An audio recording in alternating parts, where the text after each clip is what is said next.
More seamless yacht travel within the Greater Bay Area. U.S. judge rules to remove Donald Trump's name from Kennedy Center.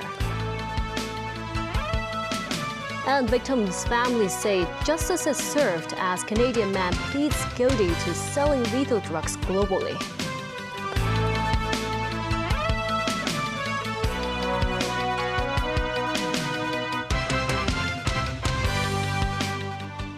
Good evening, and thank you for joining us.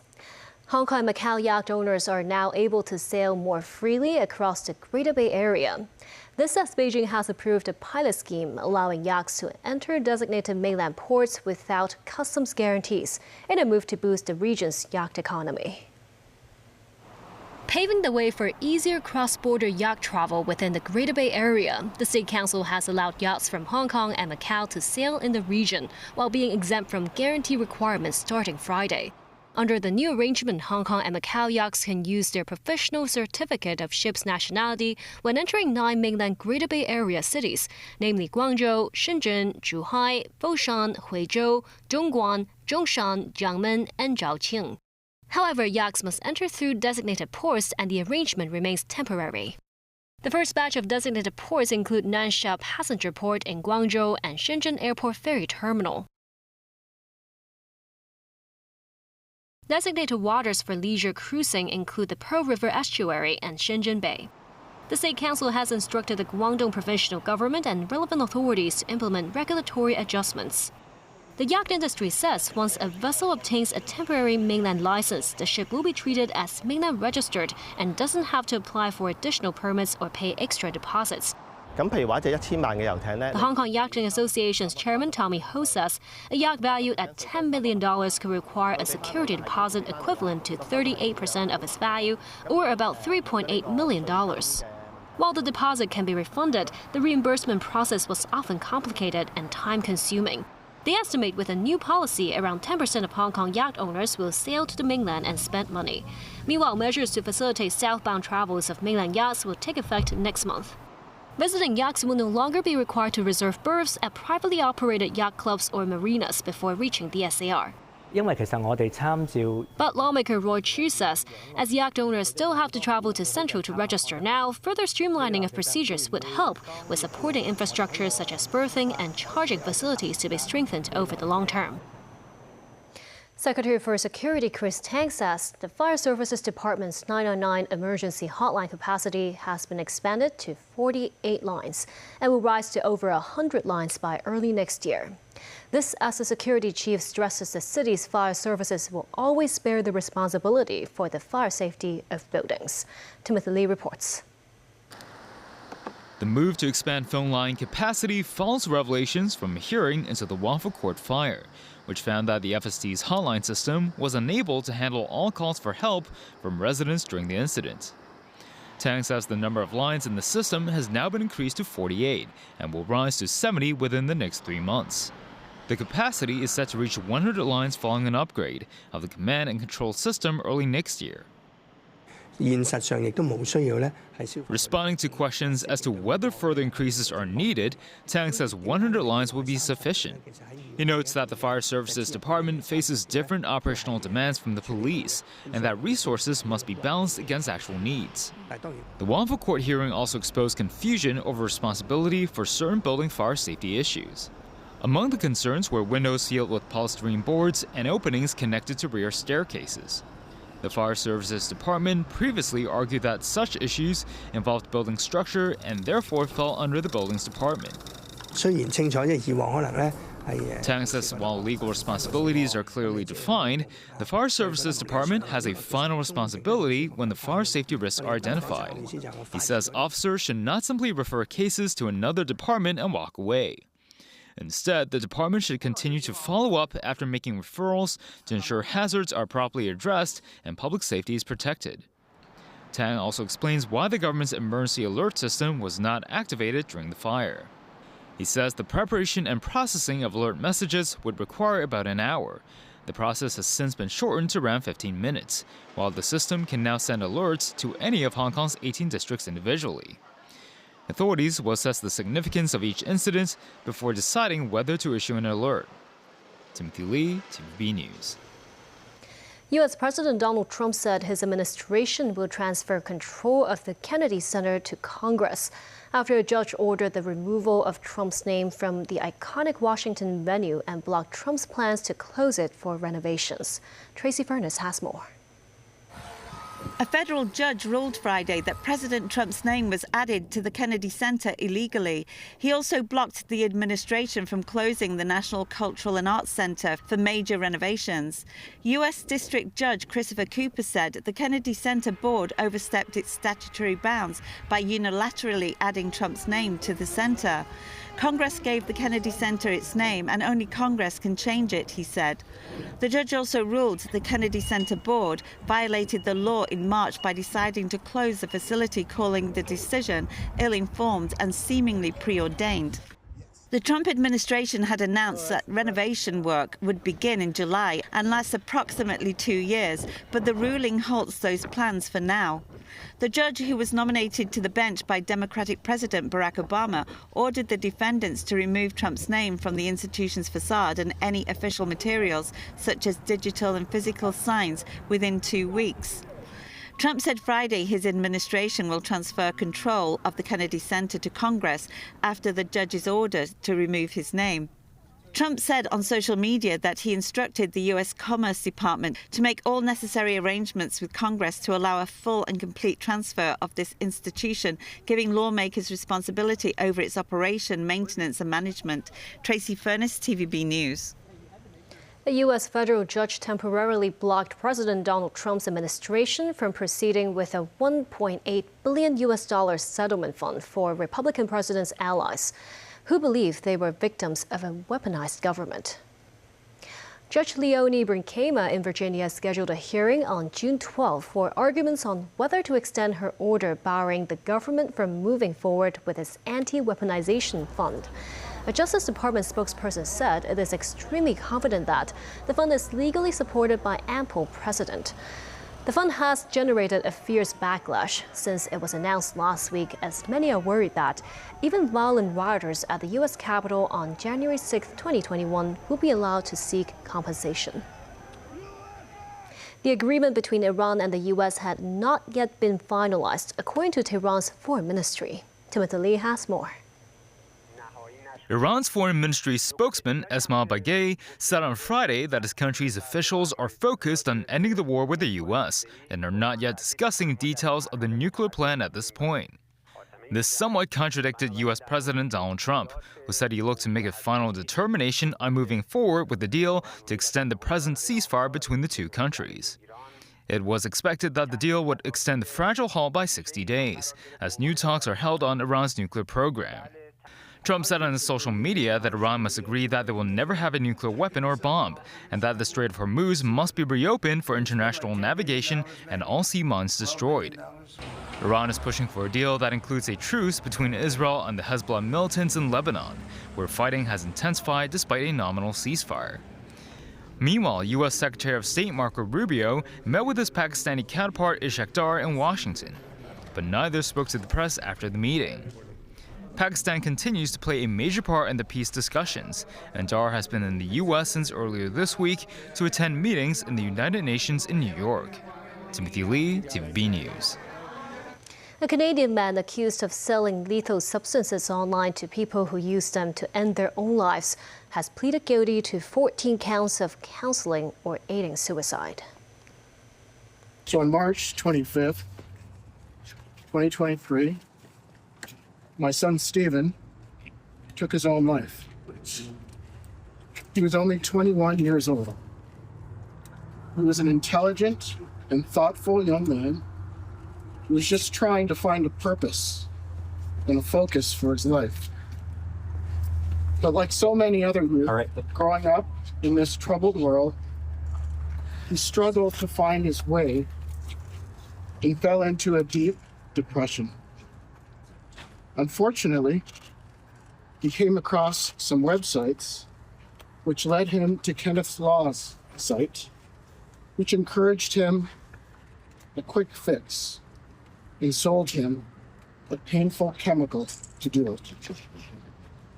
I would like to first thank God for this justice on this earth, which is rare. I'd also like to thank the Crown attorneys and the prosecutors for finally taking action to prosecute Mr. Law for his crimes. Kenneth Law stood in the prisoner's box of a Newmarket, Ontario court to enter his guilty plea. Under the terms of the agreement, Canadian prosecutors will withdraw 14 murder charges against him. Sentencing is scheduled for September. Police in Canada and around the world have been investigating more than 100 suicides linked to Law. The charges against him in the Canadian court relate to 14 people across Ontario who were between the ages of 16 and 36. And still ahead, U.S. Defense Secretary tones down on rhetoric about China. Trapped men rescued from Laos cave. And top health official calls e-cigarettes sugar-coated poison.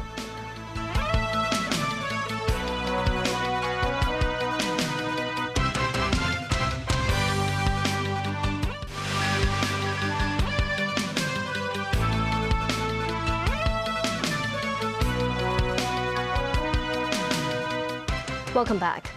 U.S. Defense Secretary Pete Hegseth toned down his comments over China at the latest Shangri-La dialogue in Singapore on Friday. He referred to the meeting between China and the U.S. leaders in Beijing recently. They agreed that the United States and China should build a constructive relationship of strategic stability based on fairness and reciprocity, reaffirming that while our nations will vigorously protect our respective interests, we can secure practical, mutually beneficial agreements where our interests align. However, Hegseth refused to comment on any possible arms sales to Taiwan, saying that any decisions will rest with the U.S. president. Shangri-La Dialogue is Asia's premier defense conference. Now in its 23rd year, the event is organized by the International Institute for Strategic Studies and held in the Shangri-La Hotel. It is known for its frank exchanges between delegates as they deal with some of the biggest defense issues of the day. Foreign Minister Wang Yi and Canadian Prime Minister Mark Carney vowed to deepen bilateral ties on Friday. Wang is the first Chinese foreign minister visiting Canada in a decade. Carney is attempting to repair ties with China following several years of acrimony over issues ranging from the arrest of Huawei's senior executive in 2018 to 100% Canadian tariffs on Chinese-made electric vehicles. Ottawa's push to boost ties has been made more pressing by higher U.S. import tariffs. Wang says a better China-Canada relationship serves the interests of both countries and is the right choice for Canada. Rescue divers in Laos have safely evacuated 5 local villagers who have been trapped in a cave for more than a week by floodwaters. The 5 have been found by divers on Wednesday, but that left rescue workers with 2 serious tasks: extricating the 5 and finding 2 more who are still missing. Tracy Furness has more. Rescue workers helped the first villager move through the cave. Quickly, the rescue workers shout. Are you okay? His hands are hurt. Sit down first. Lao and Thai rescue workers posted the news on social media along with a video showing the first rescued villager with a lamp strapped to his forehead. The villager was walking unsteadily with the assistance of 2 men. They handed him over to other team members and a waiting crowd for a medical check. Head of Meta Tam Rescue Kalasin, Kankaj Bonkawong, said ahead of the rescue, the next mission that we will carry out is to find a way to extract them, to get them out. However, the survivors are exhausted, and to extract them will require a professional method. Safety is important.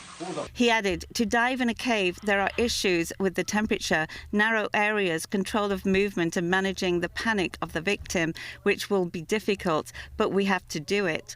The 5 had been found by divers on Wednesday, but extracting them was a serious task, and they also needed attempted to find 2 more who are still missing. Rescue teams had pumped water out of the flooded cave's passages Friday, but a morning rainstorm complicated their work. The trapped men had been supplied with water, soft food, and foil blankets to keep them warm. The villagers had reportedly entered the cave last week to look for valuable minerals before being trapped by a flash flood that blocked their way out. Rescue workers from Laos and Thailand were joined by Japanese and Malaysian colleagues to help those still trapped. French specialists are also coming to the site, a rugged area 120 kilometres north of the capital, Vientiane. Tracy Furness, TVB News. Although Kazakhstan operates under a civil law system, it established a common law-based financial zone 8 years ago to attract international investment and help raise funds. With that, a major Kazakh company completed a dual listing in both Kazakhstan and Hong Kong last year. Last year, Jiaxin International Resources, the world's 4th largest tungsten mining company, became the first Kazakh company to complete a dual listing in Kazakhstan and Hong Kong. But bringing the company to the Hong Kong market was far from straightforward. Kazakhstan follows a civil law system, while Hong Kong operates under common law, meaning legal and regulatory differences needed to be bridged. To better connect with international investors, Kazakhstan established the Astana International Financial Center in 2018. Located in the country's capital, the center functions as an independent jurisdiction with its legal regime based on the common law system. A lawyer involved in Jiaxin's listing said even when legal frameworks share similarities, their Central Asian clients need time to navigate the system and legal documents. He said differences in legal and compliance requirements meant more efforts were needed for communication and preparation. They include drafting contracts and corporate articles. Interest in Hong Kong's capital market appears to be growing across the region. Reports have suggested that entities including Kazakhstan Temir Zoli and Kazakhstan Sovereign Wealth Fund are considering listings in Hong Kong. Chief Executive John Lee is leading a delegation to Central Asia Sunday. Hong Kong Exchanges and Clearance Chief Executive Bonnie Chan would take part in the trip.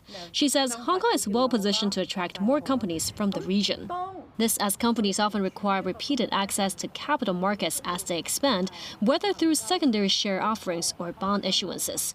As Hong Kong has long provided professional and financial services to businesses from ASEAN and the Middle East, the legal sector believes the same advantage can be leveraged for Central Asia. Law Society of Hong Kong President Roden Tong says many Central Asian companies may be unfamiliar with Hong Kong's legal system and investor protections. He believes greater engagement and legal outreach could help boost confidence among Central Asian companies considering Hong Kong as a fundraising destination. Guangzhou is considering revising its smoking control regulations, including a complete ban on indoor smoking and bringing e-cigarettes under regulation. Authorities hope the new regulations will help reduce the number of smokers. The present Guangzhou's smoking control regulations were enacted more than 10 years ago, and violators are fined just 50 yuan. The Guangzhou Municipal Health Commission said current regulations are outdated, with many restaurants still having designated smoking areas, and the penalties are too lenient. They are considering amending the regulations to expand the scope of non-smoking areas, implement a comprehensive ban on smoking in indoor venues, include e-cigarettes in the regulation, and penalize venues for illegal smoking. And back in Hong Kong, Secretary for Health Lo Chung-mau called e-cigarettes sugar-coated poison as the city presses ahead with tobacco control measures. Timothy Lee has more. Hong Kong's smoking rate has fallen to a record low of 8.5%, according to the latest government data. Secretary for Health Lo Chung-mau said both the number of smokers and average cigarette consumption per person have declined significantly in recent years. This as the government banned the possession of alternative smoking products in public places starting last month. Lo said stricter controls are necessary, noting that around 70% of young people who try smoking for the first time begin with either flavored e-cigarettes or flavored conventional tobacco products. He said e-cigarettes are cruel. He criticized the design and marketing of some e-cigarettes, saying they're deliberately made to resemble colorful toys and are often sold with fruit flavors such as strawberry, apple, and orange. Lowe described e-cigarettes as sugar-coated poison, saying the term best captures the dangers they pose to young people. The government plans to introduce standardized cigarette packaging by the end of next year and will also roll out tax-paid tobacco labels to combat illicit cigarette trading. Authorities will then move on to handle flavored tobacco products. Meanwhile, Lowe said Hong Kong has activated a heightened alert while addressing the recent Ebola outbreak in Africa.